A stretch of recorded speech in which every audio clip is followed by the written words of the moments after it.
Имено, Министерството за труд и социјална политика, без претходна најава, во 10 градови во Републиката ги затвори канцелариите на Управата за прашање на борци и војни инвалиди.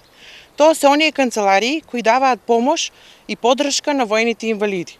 И не само што вработените во тие канцеларии останаа без работа, туку на тој начин воените инвалиди останаа без можност за добивање на државна помош и поддршка.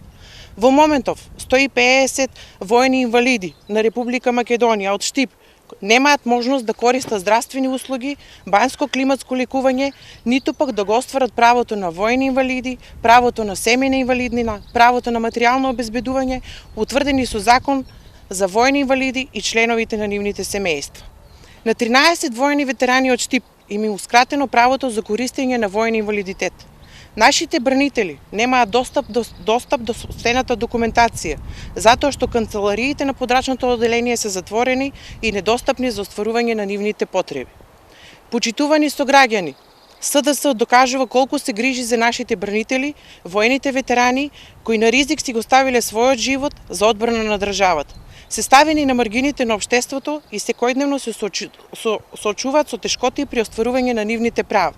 Ова е доказ колку СДС се грижи за својата армија, својот народ, својата историја. Ова е доказ дека оние кои верно служеа на боиштата денес се заборавени од оваа ненародна и предавничка влада.